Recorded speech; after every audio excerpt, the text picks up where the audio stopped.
State of matter, यहाँ तक हम लोग रिवाइज कर चुके हैं। हम लोगों ने अपना फर्स्ट चैप्टर स्टार्ट किया था मैटर का। ठीक है, मैटर क्या है? हमारे सराउंडिंग्स जो भी चीज हमें नजर आती है, जो स्पेस को ऑक्यूपाई करती है एंड जिसमें मास होता है, वो मैटर होता है। इसके बाद हमने मैटर के फिजिकल एंड फिजिकल जितने भी उसकी प्रॉपर्टीज थी उस सब के बारे में पढ़ा था कि कौन कौन से होते हैं। तो फर्स्ट उसमें होता है कि वो स्मॉल पार्टिकल्स से मेडअप होता है, दूसरा उसके बीच में स्पेस होता है और पार्टिकल्स के बीच में एक अट्रैक्शन फोर्स होता है, और टेम्परेचर जैसे जैसे हम इंक्रीज करते हैं उसका अट्रैक्शन कम होता जाता है और वो आप क्या होता है, एक दूसरे से दूर होता जाता है। ठीक है, उसके बाद हम लोगों ने पढ़ा था स्टेट्स ऑफ मैटर, जिसमें हमने 3 स्टेट्स देखी थी। फर्स्ट थी हमारी स्टेट कौन सी थी? सॉलिड। ठीक है, तो सॉलिड के बारे में हमने प्रॉपर्टीज देखी थी कि इसका जो अट्रैक्शन पॉइंट होता है पार्टिकल्स के बीच में वो बहुत ज्यादा होता है और इसके बीच में पार्टिकल्स में स्पेस नहीं होता है, और हम जैसे जैसे इसको टेम्परेचर देते हैं इसके अंदर इतना ज्यादा कोई इफेक्ट नहीं होता है, इसका अट्रैक्शन फोर्स कम नहीं होता है और इसका मेल्टिंग पॉइंट बहुत ज्यादा होता है। सेकेंड हमने लिया था लिक्विड, जिसके अंदर पार्टिकल्स में थोड़ा सा स्पेस होता है और इसका मेल्टिंग पॉइंट भी कम होता है, इसमें अट्रैक्शन फोर्स कम होता है। जैसे जैसे हम उसमें एनर्जी देते जाते हैं, टेम्परेचर देते हैं, तो ये पार्टिकल्स के बीच में मूवमेंट होता है because of kinetic energy. Third हमने देखा था गैस, जिसके अंदर पार्टिकल्स के बीच में बहुत ज्यादा स्पेस होता है और वो इजीली कंप्रेस हो सकती है। आज हम उसी के बारे में आगे देखेंगे कि मैटर अपनी एक स्टेट से दूसरे स्टेट में कैसे कन्वर्ट होता है। So today's topic is can matter change it's state. तो आज हमें पढ़ना है कि जो मैटर होता है वो अपनी स्टेट को चेंज कर सकता है या नहीं कर सकता है। इसके लिए हम एक एग्जांपल लेते हैं। एक आप वाटर का एग्जांपल ले लीजिए। तो वाटर आपको तीनों स्टेट में मिलता है ना। अगर हम उसको सॉलिड देखते हैं तब वो आइस होता है, अगर हम उसको लिक्विड फॉर्म में देखते हैं तब वो वाटर होता है, एंड गैसेस फॉर्म में देखते हैं तो वो वेपर होता है। ठीक है, तो वाटर हमारा ऐसा है जो हमें तीनों स्टेट में मिलता है। हम वाटर का एग्जांपल लेते हैं। सपोज हमने यहाँ पे आइस लिया, ठीक है, आइस के पीसेस लेते हैं। अगर हम इसको टेम्परेचर देते हैं प्लस टेम्परेचर, इसको हम हीट करते हैं, तब ये क्या हो जाएगा, किसमें कन्वर्ट हो जाएगा? वाटर में। जैसे जैसे हम इसको टेम्परेचर देंगे यानी कि आइस को हम बॉईल करेंगे, तब ये वाटर में कन्वर्ट हो जाएगा और इसकी हमारी दूसरी फॉर्म आ जाएगी। ये थी सॉलिड फॉर्म, देन ये क्या हो जाएगी? लिक्विड फॉर्म, और इसको हम और ज्यादा अगर टेम्परेचर देते हैं तो ये वेपर बन जाता है। ये हमारी हो जाती है गैसियस फॉर्म, जो कि वेपर में होती है। ठीक है, तो अगर हम कोई भी सॉलिड लेते हैं और उसको जैसे जैसे टेम्परेचर देते हैं तो वो अपने फॉर्म को चेंज करता है। इस एक्टिविटी से हम क्या बोल सकते हैं कि मैटर जो होता है वो अपनी स्टेट को चेंज कर सकता है। क्यों चेंज करता है? क्योंकि उसको हमने टेम्परेचर दिया। टेम्परेचर की वजह से उसके पार्टिकल्स की काइनेटिक एनर्जी इंक्रीज होती है, जो लास्ट क्लास में हम लोग पढ़ चुके हैं। तो उसकी वजह से ये अपने स्टेट को चेंज कर सकता है। सो फर्स्ट इसकी जो क्वालिटी हो जाएगी या प्रॉपर्टी हो जाएगी वो क्या होगी? Matter can be change from one state to another state. A solid can be change into liquid, then liquid किस में चेंज हो जाएगा? Can be change into gas. पहले सॉलिड किस में आता है? लिक्विड फॉर्म में आता है, और हम इसको टेम्परेचर देते हैं तो लिक्विड से ये गैस फॉर्म में आता है। तो इसकी तीनों स्टेट जो होती हैं सॉलिड की, अगर हम देखें तो मैटर तीनों स्टेट में चेंज कर सकता है। उसके बाद सेकंड इसकी प्रॉपर्टी आती है, most of the metals which are solid turn into liquid on heating and turn into vapour on further heating. कि कोई भी जो सॉलिड होता है अगर हम उसको हीट करेंगे तो वो पहले लिक्विड फॉर्म में आता है, हम उसको और ज्यादा हीट करते हैं तब वो गैसियस फॉर्म में आता है। सो मैटर अपनी एक स्टेट से दूसरे स्टेट में चेंज हो सकता है। थर्ड पॉइंट है the change in states of matter mainly depends upon 2 factors. अब हम लोगों ने ये पढ़ लिया कि टेम्परेचर देने से होता है, फिर भी इसके बाद ये 2 फैक्टर्स पे डिपेंड करता है। मैटर के 2 फैक्टर्स कौन से होते हैं? फर्स्ट आपने देखा, फर्स्ट आपका फैक्टर हो गया टेम्परेचर, एंड सेकंड होता है आप सेकंड इज प्रेशर। तो आज हमें इन दोनों के बारे में ही देखना है कि ये क्या चीज है। टेम्परेचर का तो अभी आपने पढ़ लिया कि जैसे जैसे टेम्परेचर इंक्रीज करते हैं इनके पार्टिकल्स का जो फोर्स होता है वो बीच में से कम होता जाता है, यानी कि काइनेटिक एनर्जी इंक्रीज होती है और वो मूव करते हैं और एक स्टेट से दूसरे स्टेट में चेंज हो जाते हैं। ठीक है, तो जो ऐसा एक वर्ड आता है मेल्टिंग पॉइंट, आप लोगों ने पढ़ा 2 पॉइंट्स होते हैं, एक होता है मेल्टिंग पॉइंट और एक होता है बॉइलिंग पॉइंट। कोई बता सकता है मेल्टिंग पॉइंट और बॉइलिंग पॉइंट क्या है? मेल्टिंग पॉइंट का क्या मतलब होता है? आप लोगों का ये क्वेश्चन आ चुका है। Melting point, what is melting point? Anyone? No? Melting point का मतलब होता है कि जब हम किसी सॉलिड को जैसे जैसे टेम्परेचर देते हैं और वो अपनी सॉलिड से लिक्विड फॉर्म में आता है, तो जिस टेम्परेचर पे वो लिक्विड फॉर्म में आता है उसको हम उसको कहते हैं मेल्टिंग पॉइंट, यानी सॉलिड मेल्ट होकर लिक्विड फॉर्म में आ जाता है, वो पॉइंट या वो टेम्परेचर क्या कहलाता है? Melting point. और जिस पॉइंट पर लिक्विड बॉयल होने लगता है वो क्या कहलाता है? Boiling point. Clear? Solid melt होकर जब लिक्विड फॉर्म में आ जाता है तो वो पॉइंट कौन सा कहलाएगा? Melting point. और जब लिक्विड बॉयल होने लगेगा तो उस पॉइंट को हम क्या बोलेंगे? Boiling point. क्लियर? ये आपका 1 मार्क का क्वेश्चन आता है, what is melting point and boiling point. ठीक है, सो आप लिख सकते हैं मेल्टिंग पॉइंट क्या होता है, लिख लीजिए, it is the temperature at which solid change into liquid. It is the temperature at which as is solid changes into liquid। Short में लिख लीजिए आप मेल्टिंग पॉइंट को, सॉलिड, यहाँ पे लिख लीजिए solid change into liquid form. Clear? और इसको आप क्या लिख लेंगे? लिक्विड फॉर्म ये किस में चेंज हो जाती है? वेपर। ठीक है, तो वो हमारा क्या कहलाएगा? Boiling point.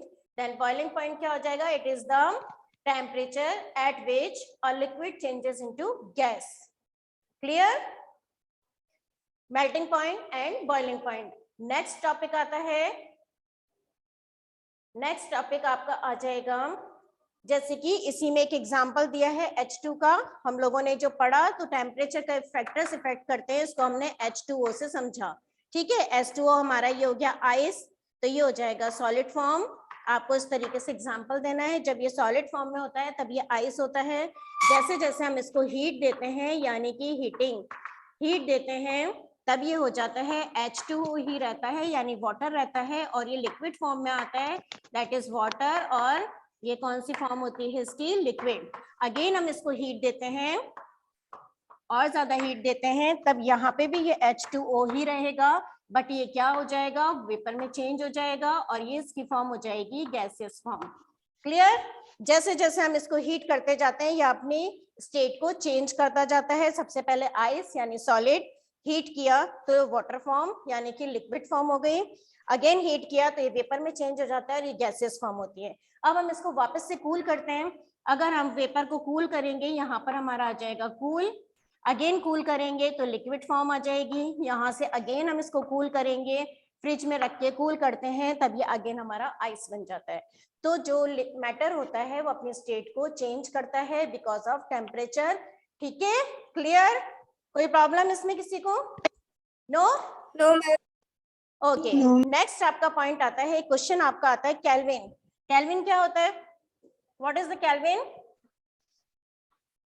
जैसे आप कोई भी चीज साइंस में पढ़ते हैं तो हर चीज की यूनिट होती है कि हम उसको मेजर किस में करते हैं? करते हैं ना, मेजर करने के लिए यूनिट होती है। तो ऐसी टेम्परेचर जो होता है उसकी यूनिट होती है केल्विन। याद रखिएगा, केल्विन ये होती है यूनिट ऑफ टेम्परेचर। कभी भी आपका क्वेश्चन आ जाता है कि टेम्परेचर की यूनिट क्या है, तब आपको क्या लिखना है? Kelvin is the unit of temperature. अब इसके अंदर हमारा आता है कि जब भी एक क्वेश्चन आता है सेल्सियस से हमें केल्विन में चेंज करना और केल्विन से हमें सेल्सियस में चेंज करना, ये क्वेश्चन आपका आ चुका है और हमेशा आता है। तो अगर आपको केल्विन टू सेल्सियस में चेंज करना होगा तब आप क्या करेंगे?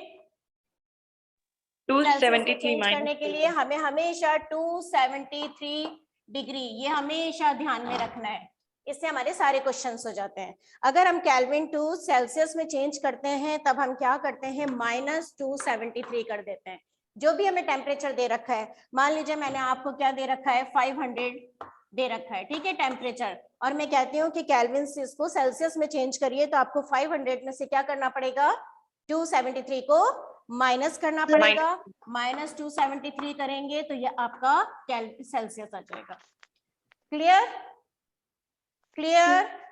ओके, अगर हमें इसका अपोजिट करना है, सेल्सियस टू केल्विन चेंज करना है, तो हम यहाँ पे सेल्सियस टू केल्विन चेंज करने के लिए 273 को प्लस कर देते हैं, +273 यानी कि 500 अगर दे रखा है, हमें इसमें केल्विन में चेंज करना है, तो हम यहाँ पे प्लस 273 कर देंगे और हमारा ये केल्विन में आ जाएगा। यहाँ तक क्लियर हो गया सबको? Yes ma'am. नेक्स्ट आता है हमारा, एक वर्ड आता है लेटेंट हीट। एक होता है लेटेंट हीट। लेटेंट हीट क्या होती है? ये भी 1 मार्क का क्वेश्चन आ सकता है। लेटेंट हीट, तो लेटेंट हीट होती है, it is the heat supplied to a substance during the change of its state. ऐसी हीट जब हमें एक फॉर्म से दूसरी फॉर्म में मैटर को करने के लिए जो हीट हम सप्लाई करते हैं, उस हीट को हम क्या कहते हैं? Latent heat. ठीक है, जैसे हमने सॉलिड को लिक्विड में चेंज किया, तो जितनी हीट हमने उसको दी, वो हीट हमारी क्या कहलाती है? Latent heat. Very good. आज क्लास में बहुत सारी गर्ल्स हैं, आप सबको ऐसे ही क्लास अटेंड करनी है बेटा, जितने भी हो रहे हैं होते चाहिए, बहुत अच्छी बात है। इसके बाद आपको आ जाता है लेटेंट हीट जो होती है, उसमें भी 2 टाइप्स होती है। वन होता है लेटेंट हीट ऑफ फ्यूजन, ये फर्स्ट हम पढ़ते हैं, लेटेंट हीट ऑफ फ्यूजन, ठीक है। और सेकंड हमारा होता है latent heat of vaporisation. Latent heat of vaporisation, ठीक है। लेटेंट हीट को भी हम 2 टाइप से पढ़ते हैं। फर्स्ट होता है latent heat of fusion and second होता है लेटेंट हीट ऑफ वेपोराइजेशन। अब ये क्या होता है? तो फर्स्ट है हमारा latent heat of fusion. Fusion के अंदर आता है ऐसी हीट एनर्जी जिसकी रिक्वायर्ड होती है हमें चेंज, यानी कि 1 kilogram of solid into liquid.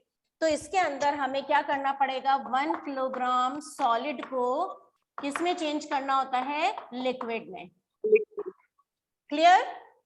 Latent heat of fusion क्या होता है? ऐसी हीट जिसकी हमें कहाँ पे नीड होती है? 1 किलोग्राम सॉलिड को हमें किसमें चेंज करना है? लिक्विड में।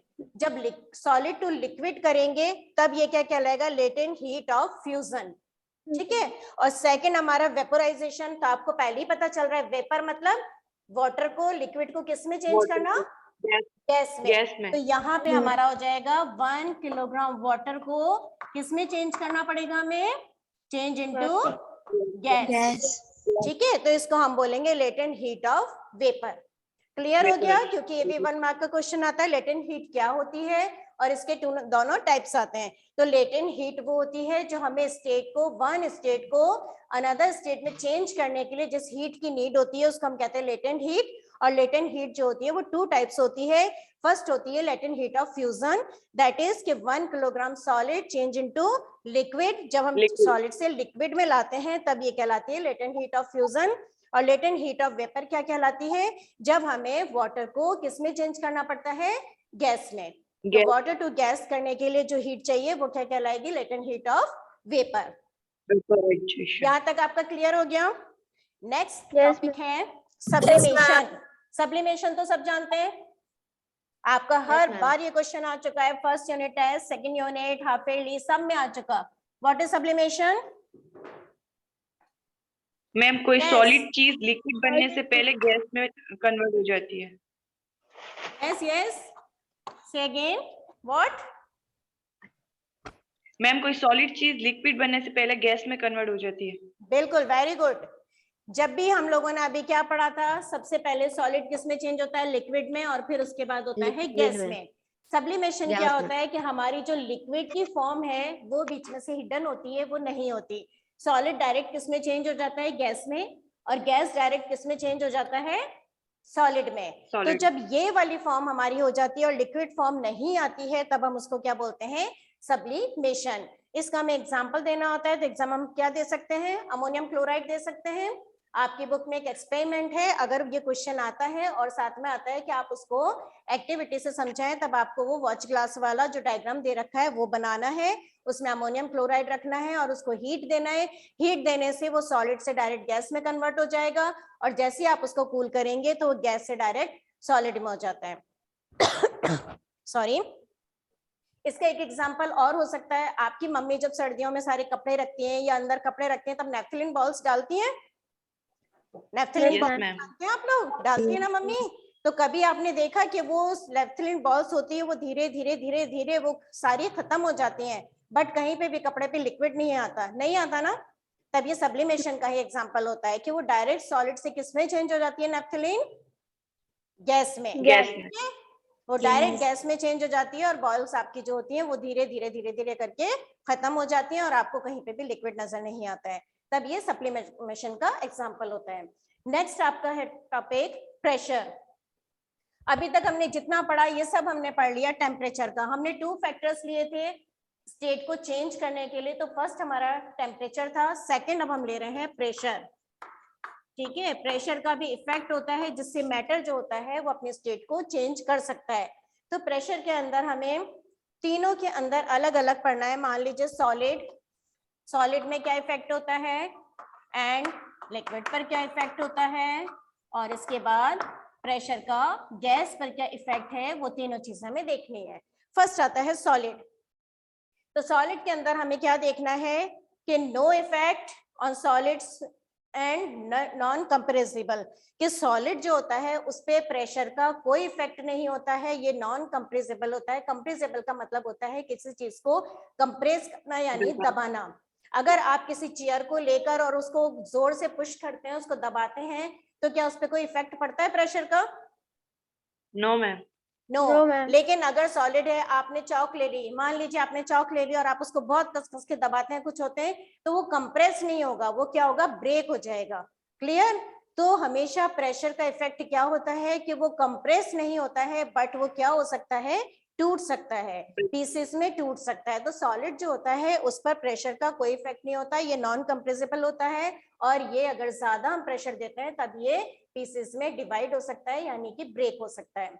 सेम ऐसा लिक्विड में भी हो जाएगा कि इसके अंदर भी जो लिक्विड होता है उसमें प्रेशर का कोई इफेक्ट नहीं होता और ये भी नॉन कंप्रेसिबल होता है। ठीक है, यहाँ पे आप लिख लेंगे फर्स्ट नो इफेक्ट, दोनों में सेम लिख लेंगे, इसमें भी नो इफेक्ट, एंड इसके अंदर और दूसरा क्या लिखेंगे, नॉन कंप्रेसिबल। ठीक है, सेम इसमें। अब गैस आता है, गैस के ऊपर प्रेशर का कोई इफेक्ट होता है? कोई गर्ल मुझे बता सकती है कि गैस में कोई इफेक्ट होता है? यस मैम, होता है। हाँ बताइए क्या होता है? मैम बलून में गैस भरते हैं तो उसे कंप्रेस करने पर वो कंप्रेस हो जाता है। यस, कंप्रेस हो सकती है। सबसे ज्यादा प्रेशर का इफेक्ट जो होता है वो गैस के ऊपर होता है, क्योंकि वो कंप्रेस हो सकती है। आपने घर के अंदर गैस की जो टंकी होती है उसको देखा, उसके अंदर कितनी सारी गैस को वो कंप्रेस करके और उसमें फिल कर सकते हैं। क्यों फिल कर सकते हैं? क्योंकि हमने गैस स्टेट में क्या देखा था, पार्टिकल जो होते हैं वो बहुत दूर दूर होते हैं, उनके बीच में स्पेस होता है, यही पढ़ा था गैसेस स्टेज में। जब हम इसको कंप्रेस करते हैं तब ये पार्टिकल्स पास में आ जाते हैं और हमारे पास बहुत स्पेस हो जाता है, इसलिए गैस को हम इजीली कंप्रेस कर सकते हैं। सो गैस क्या होती है, प्रेशर से इस पे इफेक्ट होता है और ये कंप्रेसिबल होती है। ठीक है, आपको यहाँ पे कंप्रेसिबल लिखना है। क्लियर हो गया तीनों का, प्रेशर का तीनों पे क्या इफेक्ट होता है? क्लियर बेटा? नेक्स्ट है एवोपरेशन। एवोपरेशन भी आप जानते हैं क्या होता है evaporation? What is evaporation? Ma'am पानी का भाप बन जाना। सिर्फ एक ही गर्ल मुझे बार बार रिप्लाई कर रही है, बाकी गर्ल्स बिल्कुल नींद में बैठी हैं। क्या हो गया बेटा? सोहानाज, इतनी नींद क्यों आ रही है बेटा? एवोपरेशन क्या होता है? Evaporation is a phenomena in which a liquid changes into vapor below its boiling point। जब पानी जो होता है यानी वाटर किसमें चेंज हो जाता है? वेपर में। वेपर में चेंज हो जाता है तो उसको हम बोलते हैं एवोपरेशन। अब इसका भी हमें फैक्टर्स पढ़ने हैं, एवोपरेशन को कौन कौन से फैक्टर्स इफेक्ट करते हैं। तो फर्स्ट है टेम्परेचर, सेकंड है इसके अंदर सरफेस एरिया, थर्ड है ह्यूमिडिटी और फोर्थ है विंड। ये बुक में आपको 4 पॉइंट दे रखे हैं तो मैंने उसको शॉर्ट में लिया। फर्स्ट हो जाता है टेम्परेचर। तो एवोपरेशन को टेम्परेचर इफेक्ट करता है। अगर आप किसी भी अपने क्लोथ को वॉश करने के बाद अगर आप उसको धूप में डालते हैं और मान लीजिए वहां से धूप नहीं है तो आपका क्लोथ नहीं सूखेगा, थोड़ा लेट सूखेगा, तो टेम्परेचर इफेक्ट करता है। जितनी तेज धूप होती है उतनी जल्दी हमारा क्लोथ सूख जाता है। सेकंड आता है ह्यूमिडिटी। अगर ह्यूमिडिटी है तो हमारा क्लोथ जो होता है वो नहीं आसानी से ड्राई होता है, उसके अंदर एक थोड़ा सा गीलापन रहता है, ह्यूमिडिटी रहती है। ठीक है। थर्ड है सरफेस एरिया। सरफेस एरिया का मतलब होता है कि जितना आप उसको ओपन करके आप कपड़ों को सारा फैला के सुखाते हैं, ऐसे सुखाते हैं फैला के, ताकि उसका सरफेस एरिया बड़ा हो। जितना ज्यादा सरफेस एरिया होगा उतनी हीटिंग उस पर लगने से वो जल्दी से ड्राई हो जाएगा। अगर आप किसी कपड़े को वॉश करके पूरा गोल करके ऐसे सुखा देते हैं तब उसमें हीटिंग नहीं होगी, हीट पहुंचने में टाइम लगेगा और उसको ड्राई होने में भी टाइम लगेगा। ठीक है, तो हमारा फर्स्ट टेम्परेचर हो गया, सेकंड हमारा हो गया सरफेस एरिया, थर्ड हो गया ह्यूमिडिटी एंड फोर्थ है विंड। विंड होती है हमारी हवा, जितनी अच्छे से हमारी विंड होगी, तेज विंड होगी तो हमारा क्लॉथ इजीली वेपोराइज हो जाएगा, उसमें से वेपोरेशन ज्यादा होगा। विंड नहीं होगी तो वेपोरेशन कम हो जाएगा। तो हमारा जो एवोपरेशन होता है उसको कौन कौन से फैक्टर्स इफेक्ट करते हैं? फर्स्ट हो गया temperature, second is surface area, third हो गया ह्यूमिडिटी एंड फोर्थ हो गया विंड। आपकी बुक में 4 पॉइंट लाइन से 4 पॉइंट्स लिखे हैं, उन 4 पॉइंट्स को आपको इस 4 में डिवाइड करना है। ठीक है, फर्स्ट टेम्परेचर और सब ये आपको लिख के और वो 4 पॉइंट्स आपको करने हैं। अगर आपका क्वेश्चन ज्यादा मार्क्स का आता है तब आपको पूरा लिखना है, और अगर 1 मार्क का आता है तो आपको ओनली 4 पॉइंट्स लिख के उस क्वेश्चन को पूरा करना है। उसके बाद आता है कूलिंग इफेक्ट ऑफ एवोपरेशन, के ठंडा होने के लिए एवोपरेशन कैसे होता है। तो अगर हमने अभी पढ़ा कि जब हम कोई क्लोथ होता है उसको वॉश करके ड्राई करने के लिए रखते हैं तब वो जल्दी से ड्राई हो जाता है। ऐसा क्यों होता है?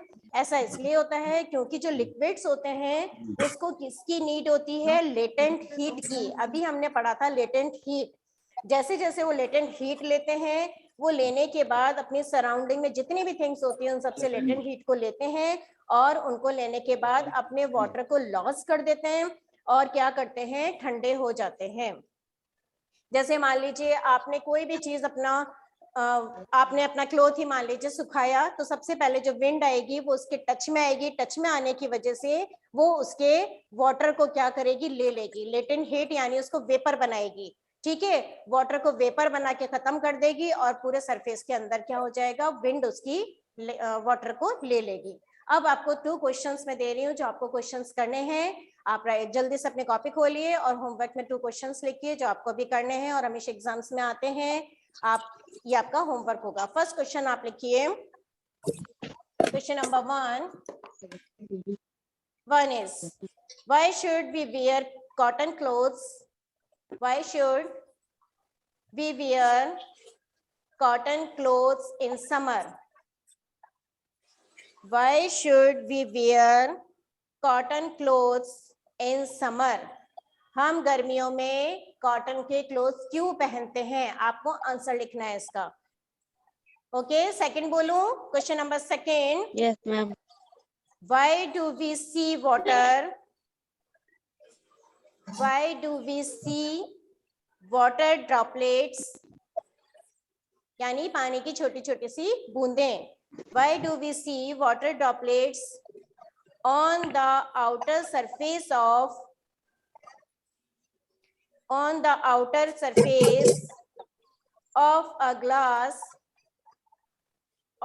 glass containing ice cold water? Yes, and again, why do we see water droplets on the outer surface of a glass containing ice cold water? अगर हम एक ग्लास के अंदर आइस या आइस जैसा कोल्ड वाटर लेते हैं तो उसके बाहर आउटर सरफेस पे हमें छोटी छोटी सी वाटर की ड्रॉपलेट्स क्यों नजर आती हैं? इसका आंसर आपको लिखना है। सो हमारा फर्स्ट चैप्टर आज रिवीजन हो गया, पूरा हो गया। किसी को कोई प्रॉब्लम है इसमें? No ma'am. Yes ma'am. को नहीं? ठीक है, आप फिर इसको एक बार अच्छे से पढ़ेंगे। कोई भी आपको दिक्कत है, कोई भी प्रॉब्लम है तो आपको मुझसे पूछ लेना है। आप पर्सनली व्हाट्सएप पे भी पूछ सकते हैं, नहीं तो हमारी नेक्स्ट क्लास में हम लोग वापस से डिस्कस करेंगे। ठीक है, 2 क्वेश्चंस आपको करने हैं। करने के बाद आपको जो ग्रुप बना हुआ है उसके अंदर आपको ये क्वेश्चन करके और मुझे पिक्स सेंड करनी है ताकि मुझे पता चलेगा कि आप लोग क्वेश्चन आंसर करते हैं। क्लियर? अब हमारा फर्स्ट चैप्टर हो चुका, नेक्स्ट क्लास में हम सेकंड चैप्टर लेंगे। ऐसे सारा रिवीजन कर लेंगे तो आपको कोई प्रॉब्लम होगी तो आप मुझसे पूछ सकते हैं। ठीक है, आज की क्लास हमारी यहीं तक है। अब सेकंड क्लास स्टार्ट होगी थोड़ी देर में। Okay, Allah Hafiz, thank you, have a good day.